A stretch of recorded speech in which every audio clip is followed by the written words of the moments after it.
Do you ever feel frustrated because you want to become a successful CEO but you have a low grade in social studies? Well, maybe you should become a janitor at McDonald's. Just kidding. I'm going to talk about the industrialization of Indonesia. But first, what is industrialization? Industrialization is a process when a society or a country transforms itself from a primarily agricultural country into one based on the manufacturing of goods and services. Industrialization basically changed the world in a really significant way because without it, you won't have your iPhones, MacBooks, PS4, and hypervenoms. I'm going to answer 5 questions about Indonesia's industrialization. So let's get into it.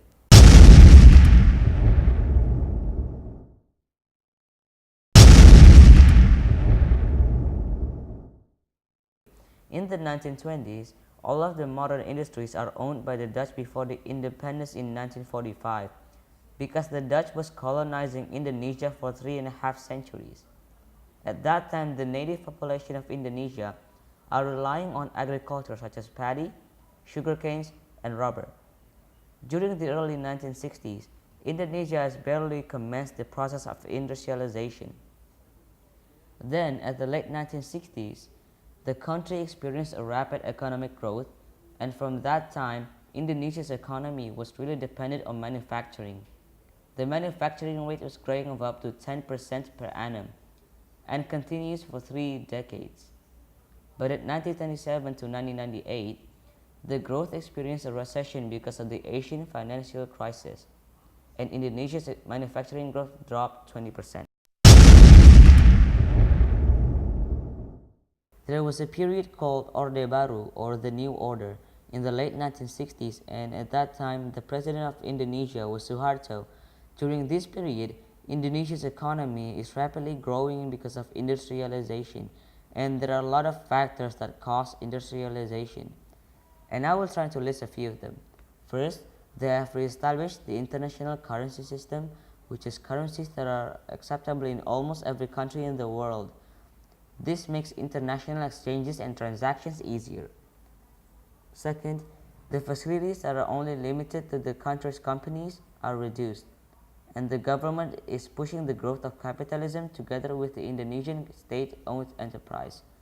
Third, the laws to control a business in another country or foreign direct investment is established, and this makes businesses expandable to other countries.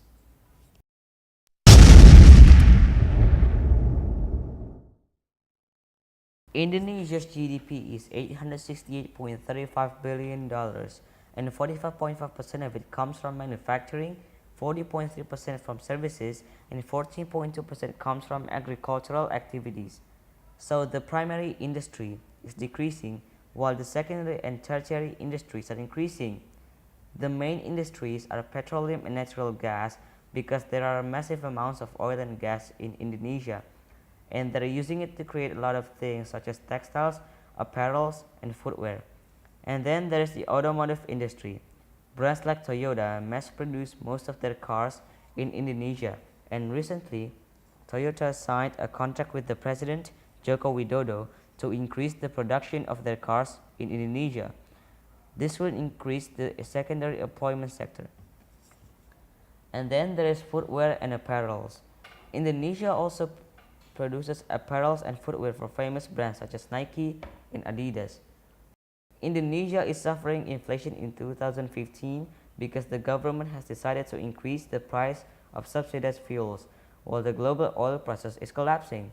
And all of this inflation and weak infrastructure caused the rupiah's exchange rates to depreciate from 8,500 rupiahs in mid 2011 to 13,000 rupiahs as of 30th April 2015.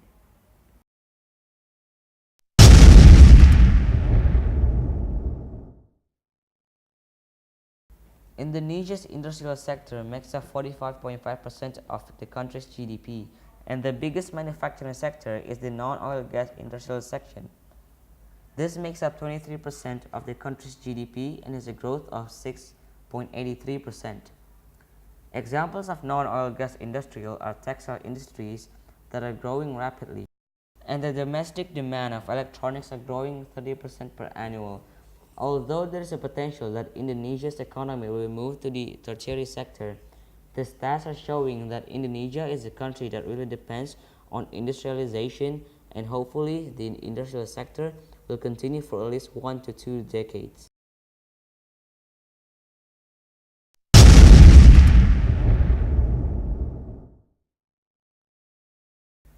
There are a lot of kinds of negative effects for the country like pollution and social problems. I will try to list a few of them.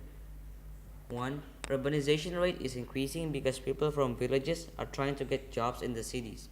While it also somewhat good for the country, it also increases the population density and the number of slums in the city because most people are trying to get jobs in the cities and failed, or maybe they just want to stay in the city without any jobs and live in shacks made of cardboards. Pollution. There are basically waste and excess materials from the production that are left over and being dumped into the city's soil, rivers, seas, and sewage system. This causes the ground to lose their fertility, fishes in rivers and seas to die, and create floods because the sewages are blocked. And the last one, crop fields and farming areas are reducing because they are replaced by factories. So this will reduce the population of the primary sector and increases the secondary sector because more people will work in factories instead of crop fields.